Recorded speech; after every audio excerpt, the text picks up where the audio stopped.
My name is Sherrie Yvette Wilkins, and I have been a public school educator for over 15 years. It is something that I have wanted to be literally since I was a little girl. As a child, we would play school, right? And I would be the one who collected all of the extra worksheets, the extra books that the teacher was going to throw away. I would bring them home and I would line up all of my cousins in a row, and then I would sit across from them and I would be the one who would be the teacher. So being a public school teacher is literally something that I've wanted to do or be since I was a little girl. So I struggled this past year with making the decision about not being that anymore. I am quitting, even though I don't like the word quit. I am quitting teaching, being a public school teacher in the public sector. I had a hard time with it because it's something that I was familiar with. And sometimes letting go of things you're familiar with can be hard.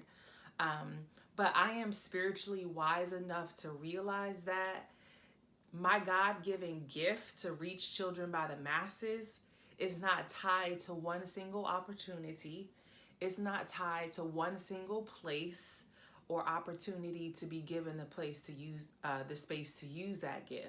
So while I am quitting teaching in the public school sector, my purpose and assignment for my life is still to reach children by the masses. That won't ever stop. And it just so happens that the place where I taught for nearly 15 years of my life is the same school district where I spent a lot of my years as a young student. So my heart has been and will always be within this community, just because my role in this particular community is getting ready to switch big time. It doesn't mean that me serving in that capacity of reaching children by the masses is going to change. That's for sure. That's something that's never going to change. But to be quite honestly, there are some things that I've felt for a long time. So right now I'm going to share with you 3 things that I've felt for a while now. I have felt that my potential as one who has a heart to serve the youth, I felt like it was like a cap on it, or that it was like being huffed or like stifled, if you understand what that word means.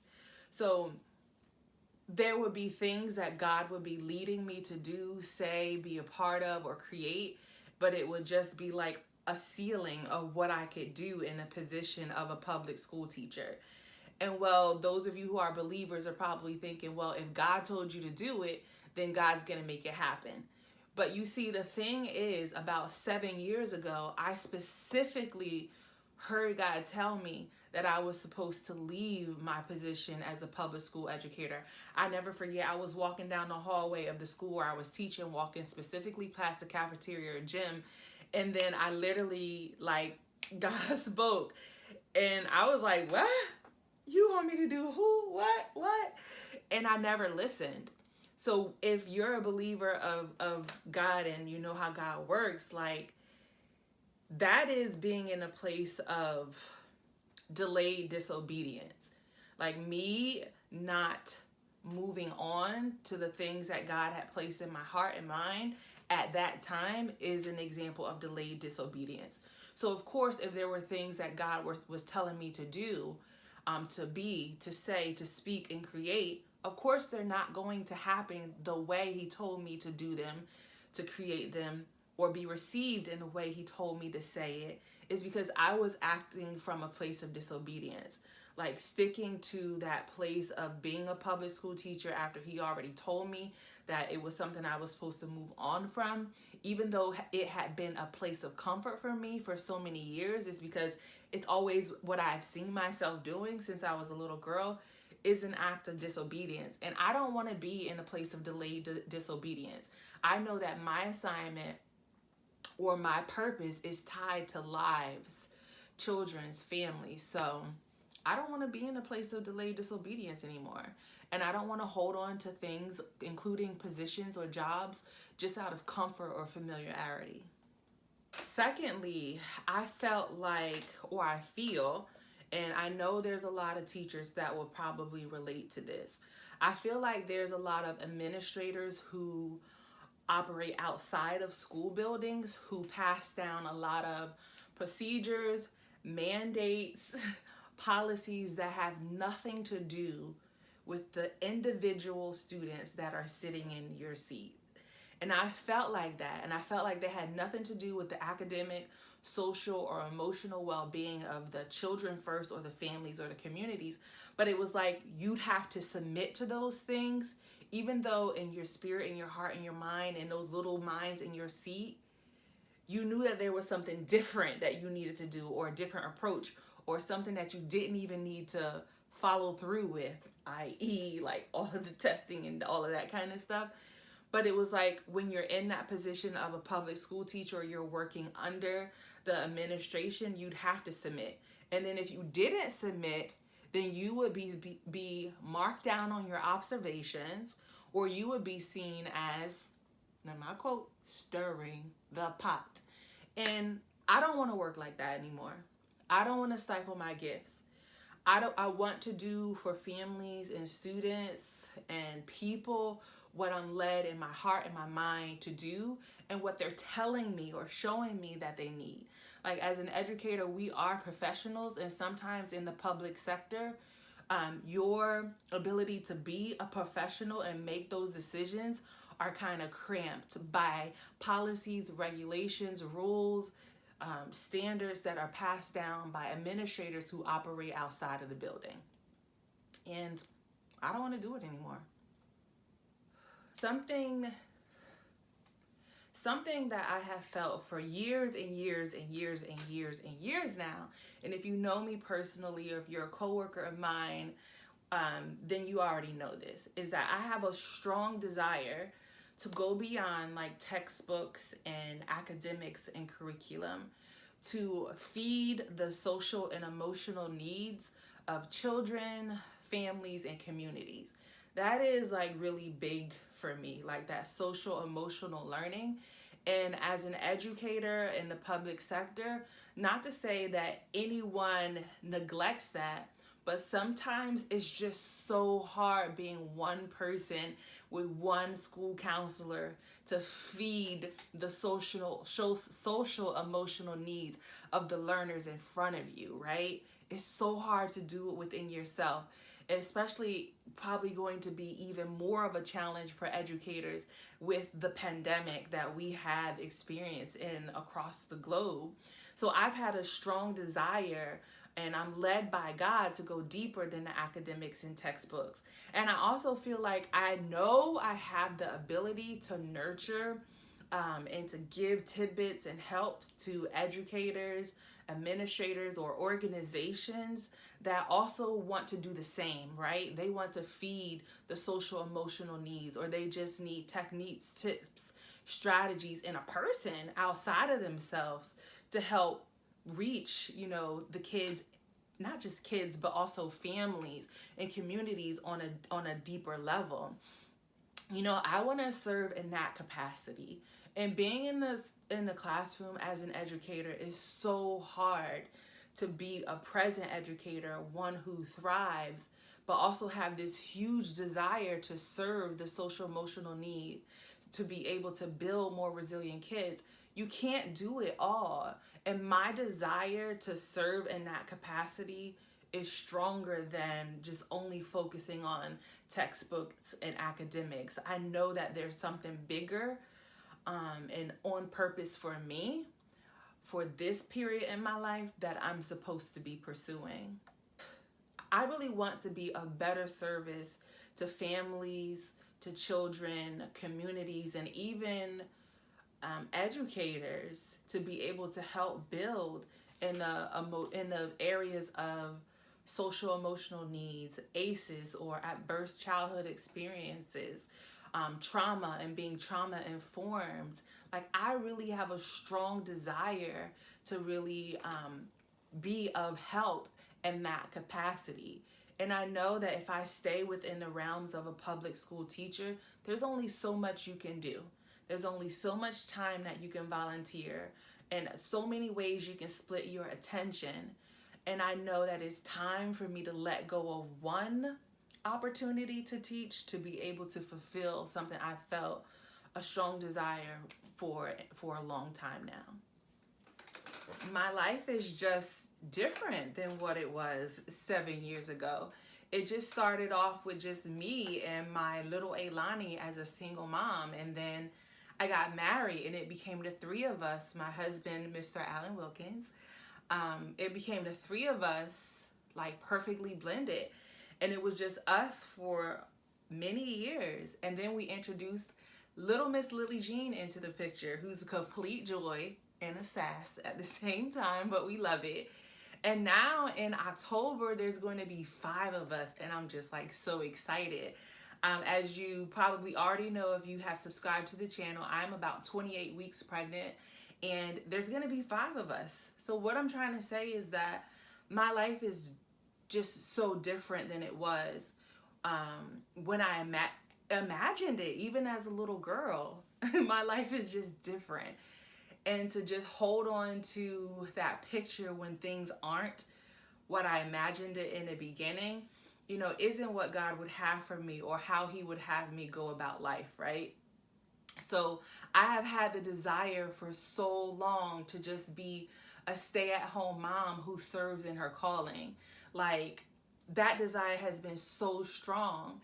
And I would journal about it. I would pray about it. I literally was just looking in my old journals about me wanting to just be a more present wife and mom, but also still having the same desire to serve children and serve my community, and all of these little tidbits and visions that God had placed on my heart.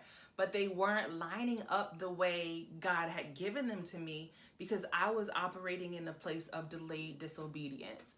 You know, like, yes, God had given me all these visions, these dreams, these aspirations as a mother, as a community member, as an educator, but they're not going to unfold the way in which he's given them to me if I haven't done the things that he told me to do to make it possible.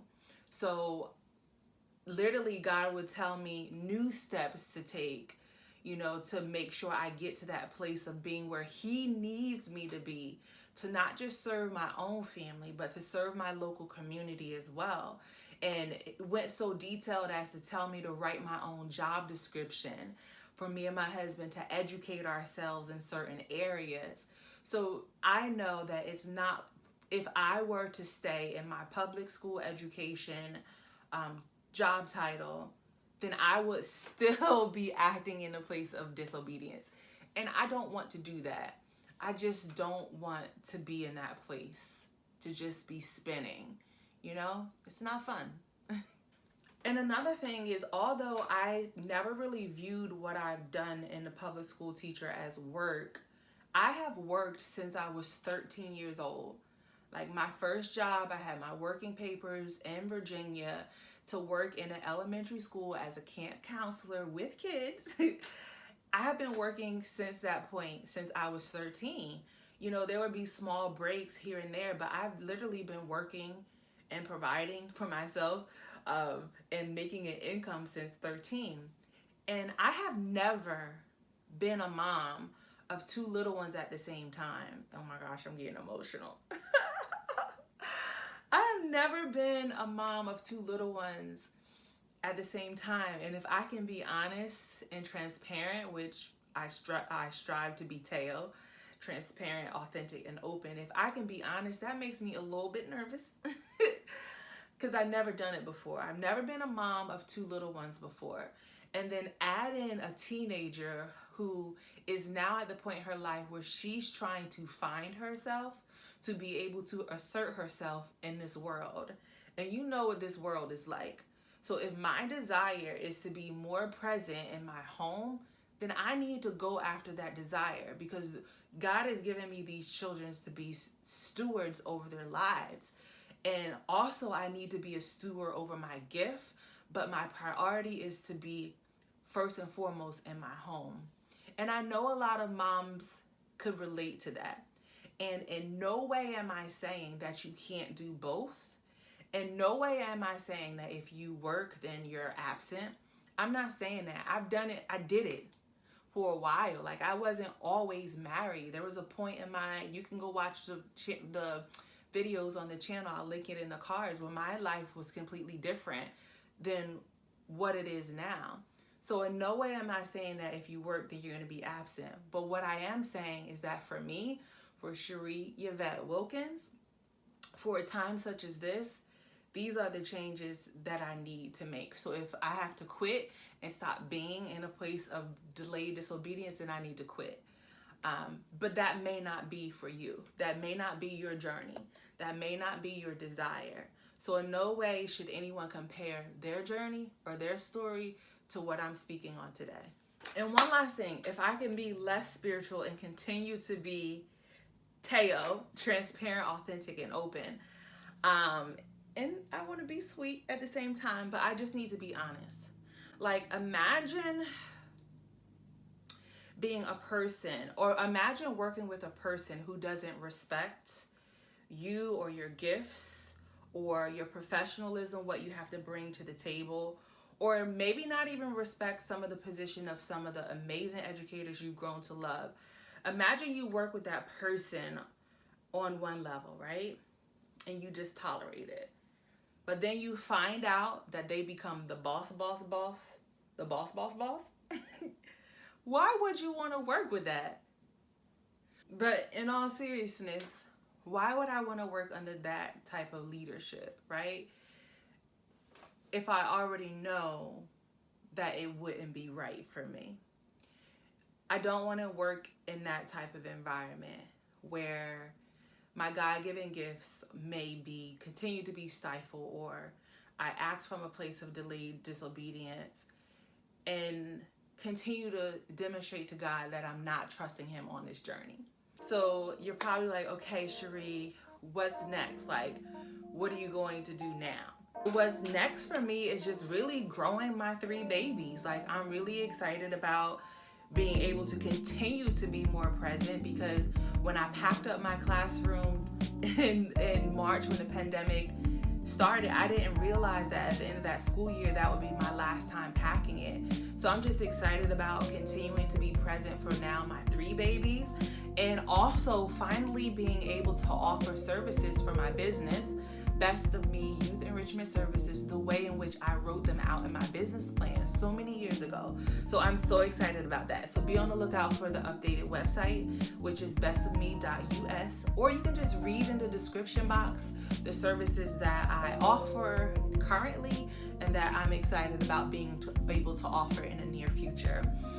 Also, just partnering with families, organizations. Everybody knows I love a good service learning project. Continuing to be a homeschool mama and having the time and space to share all of the teacher tidbits or all of the things that I know as an educator with you all on platforms like YouTube, Instagram, Twitter, Facebook, Best of Me, Facebook, wherever you can find me, and in real life and in person, being able to show up and be present. So I'm excited about that too. So don't forget to read what's in the description box, and know that if you're one of my coworkers and you're watching this, know that I love you all and I hope to still stay connected. And for those of you who have subscribed to the channel, thank you. And I will see you in the next one. I am excited about being able to continue to push out more educational content in July and August. So don't forget to subscribe, because my brain, even though I'm not in like the public school sector, my brain still always operates on teacher mode. Get all those witty ideas and inventions. So make sure you click subscribe, and I will definitely see you in the next one. And if you found anything at all helpful in my testimony or story, share it with someone else. All right, thanks for being here.